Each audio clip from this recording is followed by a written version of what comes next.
同志们好，欢迎来到楚楚的频道。最近这段时间，当你走进超市，看着货架上悄然更换的价签，当你收到这个月的电费账单，看着上面让人心跳加速的数字，又或者当你在新闻里看到全球股市犹如过山车一般的剧烈震荡时，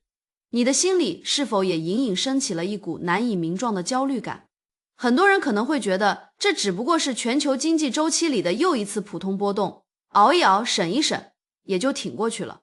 但今天，楚楚必须要用极其严肃的语气告诉大家，我们目前所经历的这一切，绝对不是什么普通的经济周期调整，而是暴风雨来临前夕那令人窒息的低气压。真正可怕的危机，并不是那些在屏幕上闪烁的冷冰冰的暴跌数字，而是你可能根本还没有意识到，一场足以彻底重塑全球能源格局，疯狂吞噬普通人财富，甚至威胁到一个地区生存底线的超级风暴，已经在千里之外的中东悄然成型。今天这期内容，楚楚将带大家拨开战争与政治的迷雾，深度剖析这场正在发生的全球大地震。无论你平时是否关心国际政治，我都强烈建议你一定要耐下心来，把这期视频从头到尾看完。今天也就是2026年3月9日，国际能源市场彻底陷入了疯狂的沸腾状态，国际油价已经以摧枯拉朽之势，正式突破了每桶110美元的生死大关。根据我们在亚洲交易时段看到的最新盘面数据，受中东地缘冲突持续升级的强烈刺激，两大国际原油价格指标，纽约商品交易所的 WTI 原油期货主力合约和伦敦洲际交易所的布伦特原油期货主力合约，双双迎来了史诗级的暴涨。盘中不仅轻松击穿了110美元的阻力位，甚至一度冲高到了惊人的 113.45 美元和 115.20 美元，单日涨幅竟然超过了 20%， 创下了多年来的罕见纪录。这绝对不是一次短期的资金炒作，而是基于一个极其残酷的物理现实，中东的石油真的运不出来了。根据多家国际媒体的最新报道，由于霍尔木兹海峡的通行受阻，那些原本应该源源不断驶向世界各地的超级油轮被困在港口，导致产油国的储油设施迅速爆仓。面对这种无处存放原油的不可抗力，包括科威特、伊拉克、阿联酋在内的多个重要中东产油国已经被迫做出了削减原油产量和炼油加工量的痛苦决定。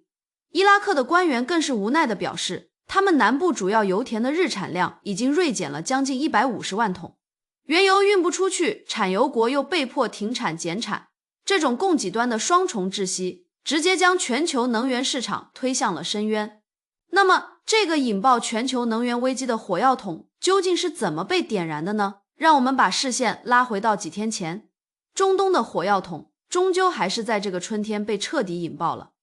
3月2日，伊朗伊斯兰革命卫队在面对外部巨大军事压力的情况下，果断祭出了他们最具杀伤力的底牌，对外放出狠话，正式宣布封锁全球能源运输的绝对咽喉霍尔木兹海峡。伊朗方面的表态极其强硬，几乎是不留任何余地，宣称绝对不许一滴石油从这里流出。霍尔木兹海峡的战略地位有多重要？它最窄的地方虽然只有30多公里，但却承载着全球1/5左右的石油贸易运输量。这条海峡一旦被掐断，就等同于直接切断了全球工业机器的颈动脉。然而，厄运似乎总是喜欢结伴而来。紧接着伊朗的封锁声明，全球液化天然气领域的绝对巨头卡塔尔能源公司也发布了一份让全球市场胆寒的公告。他们宣布，由于其境内的2处核心能源设施不幸遭到了不明无人机的精准袭击，为了防止引发更大的连环灾难，公司决定无限期暂停液化天然气的生产作业。一面是石油运输的大动脉被物理锁死，另一面是天然气生产的源头被炮火无情掐断。当美国、以色列和伊朗的战火在波斯湾那片蔚蓝色的上空剧烈翻腾，硝烟弥漫之时，数千公里之外的台湾岛，虽然听不到震耳欲聋的爆炸声，却正不可避免地陷入一场前所未有的关乎生死存亡的能源生存挑战。楚楚在深入研究了台湾的能源结构数据后，只能用4个字来形容我内心的感受：触目惊心。台湾对海外能源进口的依赖程度已经达到了一种连呼吸都要看别人脸色的极端脆弱地步。这并非夸张的修辞，而是冷冰冰的客观事实。根据相关能源部门的权威统计数据，台湾有超过 96% 的能源必须仰赖外部进口。台湾自己几乎不产任何具有商业开采价值的石油和天然气，而在这庞大的进口能源版图中，绝大部分的生命线恰恰必须穿过目前正处于风暴绝对中心，随时可能爆发全面海战的霍尔木兹海峡。让我们来看一组让人不寒而栗的冰冷数据。在危机爆发前夕的2025年12月，台湾原油进口的大头几乎全部集中在火药味最浓的中东地区，其中沙特阿拉伯占据了绝对的主导地位，比例高达 40.63%， 紧随其后的是科威特，占比 16.98%， 阿拉伯联合酋长国占比 12.13%， 如果再加上卡塔尔的 8.67%， 这几项加起来是一个什么概念？这意味着中东地区掌控了台湾接近80%的原油命脉。一旦霍尔木兹海峡被彻底锁死，那些满载着黑色黄金的超级油轮无法驶出波斯湾，台湾约 78% 的原油供应将会在瞬间陷入断流的致命危机。这就像是一个重度贫血的病人突然被拔掉了最主要的那根输血管道，其后果之严重，根本无法用语言来完全估量。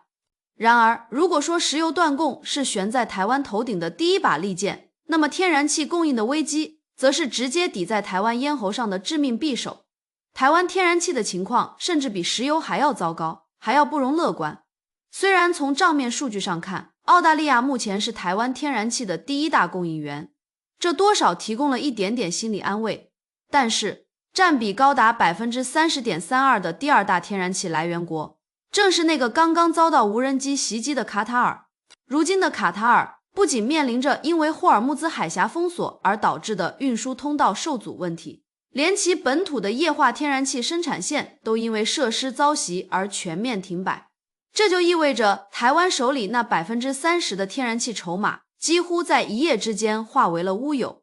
对于岛内的能源供应而言，这绝对不只是一句雪上加霜就能轻描淡写带过的，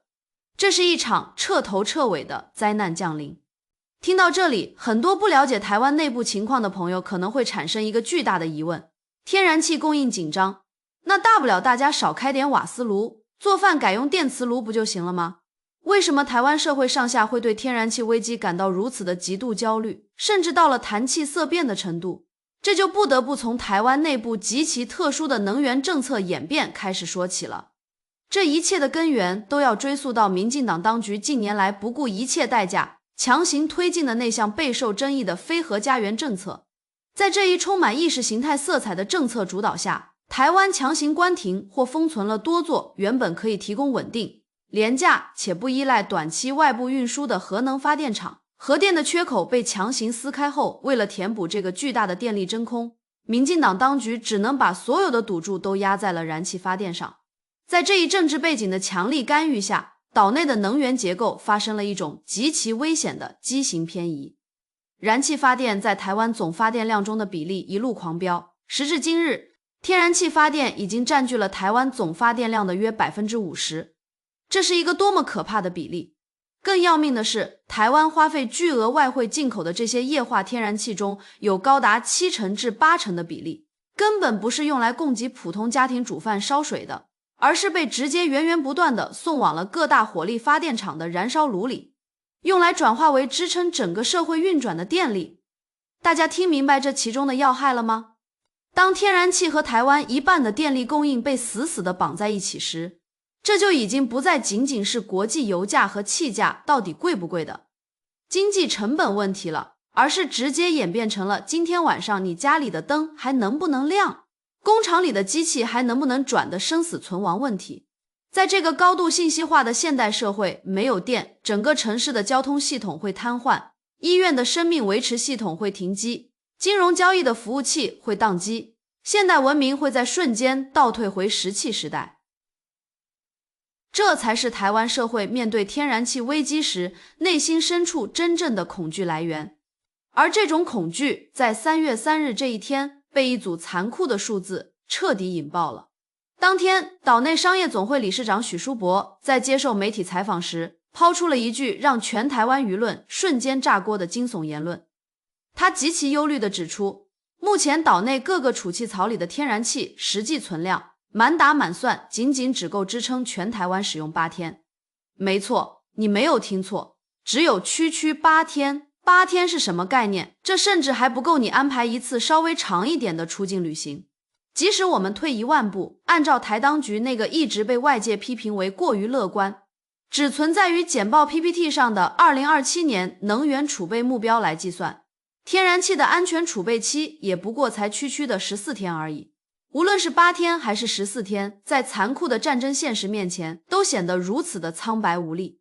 大家要知道，现代战争的逻辑和节奏是完全不以人的意志为转移的。美方军政高层已经对外放话，这次针对伊朗的代号为史诗怒火的军事打击行动，由于涉及的目标广泛且复杂，预计整个行动周期将要持续4到5周之久。一边是随时可能见底的8天天然气库存，另一边是炮火连天，一眼望不到头的5周甚至更长的战争封锁。当这极其脆弱的8天硬生生地撞上漫长且充满不确定性的5周战事时，这场关乎千万人生计的生存游戏到底该怎么继续玩下去？这是一个摆在所有人面前的无解的死局。面对全岛上下如同热锅上的蚂蚁一般的极度焦虑和恐慌，台当局的官员们自然也不能闲着，他们开始在各种场合忙着给民众派发所谓的定心丸，试图平息社会的怒火和不安。台经济部的官员信誓旦旦地说，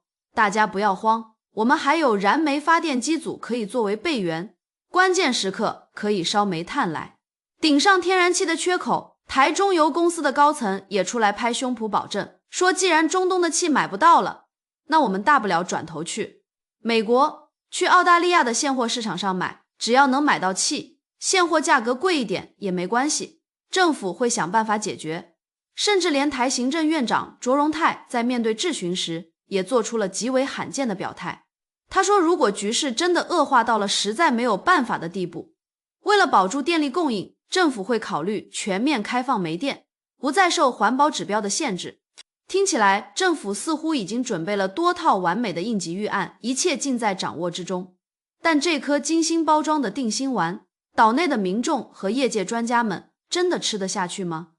真的能咽得进肚子里去吗？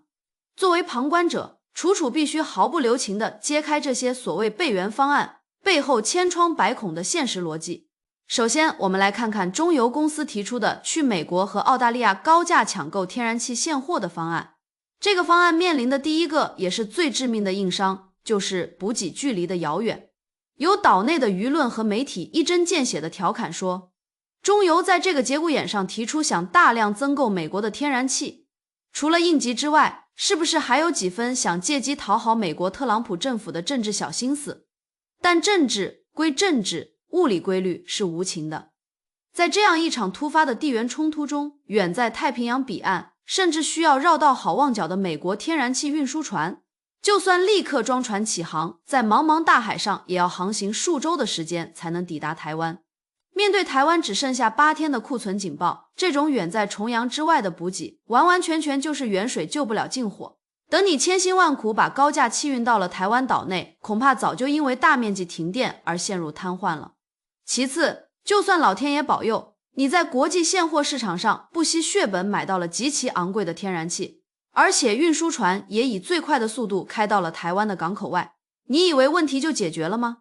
错，你面临的第二个无法逾越的瓶颈是接收站的严重不足。液化天然气的运输和储存绝对不是像普通货物那样随便找个码头卸货就行的。天然气在运输前必须被冷却到零下162摄氏度的极低温，使其液化以缩小体积，运到目的地后，又必须通过极其精密、造价高昂的专业 LNG 接收站进行重新气化，才能通过管道输送到发电厂。而目前台湾岛内天然气接收站的建设进度，因为受到环评、地方抗争等各种因素的牵绊，可以说是严重滞后。许多号称可以用来接收新气源的港口和电厂对接作业，至今还仅仅停留在图纸和官员的嘴巴里，属于彻头彻尾的纸上谈兵。就算运气船真的到了港口，没有足够的接收和气化能力，那些救命的天然气也只能被憋在船肚子里，根本无法转化为解燃眉之急的电力。那么，既然天然气这条路困难重重，台当局口口声声说的全面开放煤电作为最后底牌，是不是就万无一失了呢？答案依然是否定的。煤炭不仅会带来严重的空气污染问题，让台湾民众在雾霾中呼吸，更关键的是，在战争时期，煤炭的供应链也绝对不安全。岛内知名的核能专家黄世修就非常直白地戳破了这个幻想。他直言不讳地指出，一旦霍尔木兹海峡被实质性封锁，这就意味着中东及周边海域的战争风险急速飙升。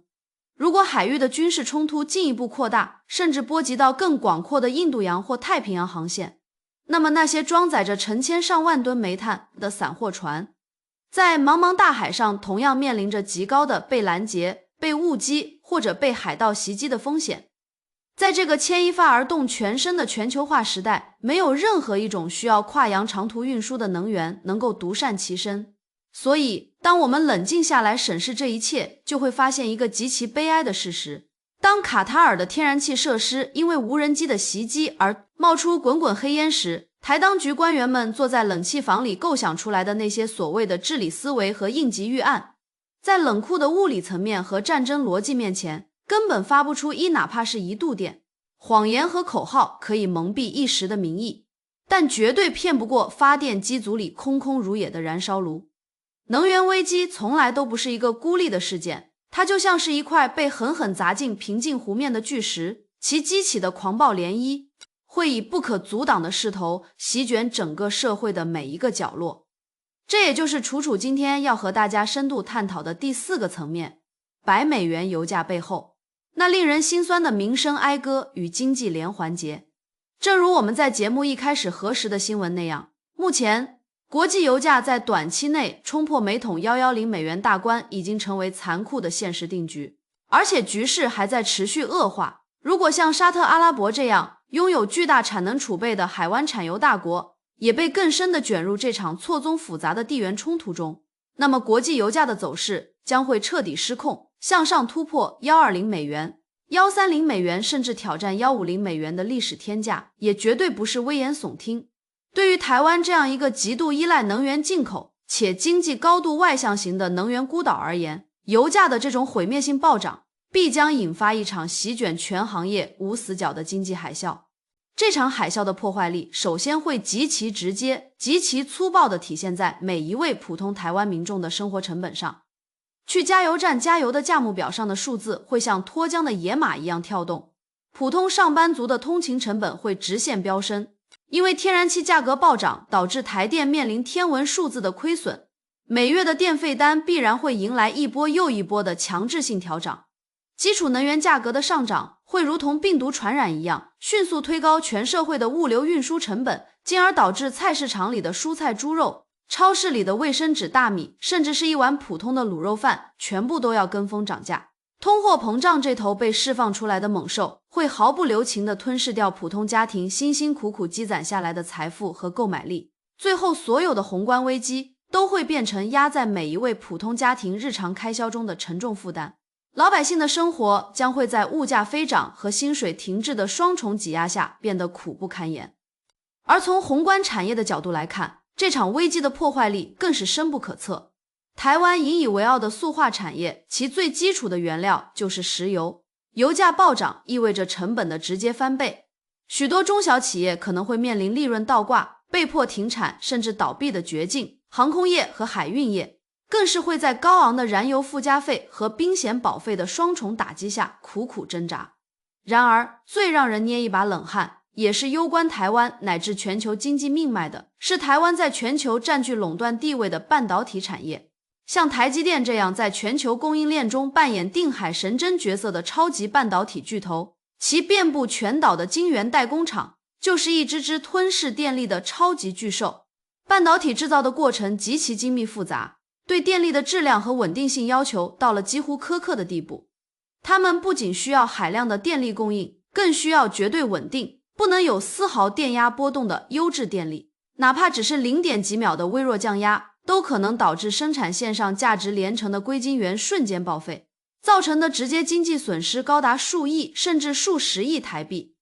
如果因为天然气断供而导致台湾陷入分区轮流停电，或者供电质量严重不稳，那么台湾引以为傲的半导体产业将遭受毁灭性的重创。而台湾芯片产业的任何风吹草动都可能导致全球的手机、电脑、汽车甚至军工产业链发生极其猛烈的连环震荡。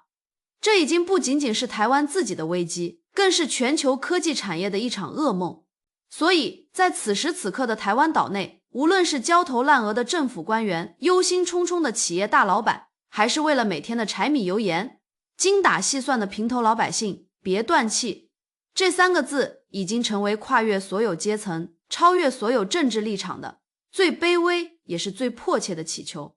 当生存成为第一要务时，那些曾经在竞选舞台上喊得震天响的政治口号都显得如此的滑稽和可笑。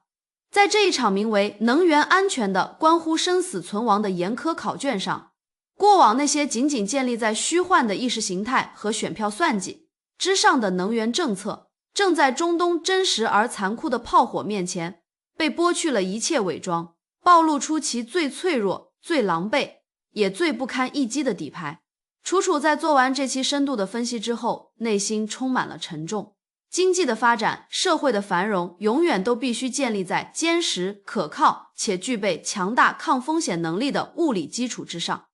一个将自身超过半数的能源命脉轻率地寄托在遥远、动荡且不可控的外部运输通道上的经济体，无异于是在流沙上建造摩天大楼。当暴风雨真正来临时，没有任何花里胡哨的政治话术可以阻挡大厦的倾覆。面对着国际油价无情突破110美元大关的残酷现实，面对着随时可能见底的天然气储量罐，台湾的民众真的还能撑得住这场突如其来的时代浩劫吗？这不仅是对台湾经济韧性的一次终极拷问，更是对那些决策者智慧和良知的严厉审判。未来的几个月，对于台湾而言，注定将是一段充满煎熬、未知与痛苦的艰难岁月。这场席卷全球的风暴仍在继续，我们每个人都身处其中，无法独善其身。如果你在看完这期视频后，也和楚楚一样，认为当前全球和某些地区的能源结构确实存在着致命的缺陷，急需进行深刻的战略反思与重构，请在评论区回复数字1。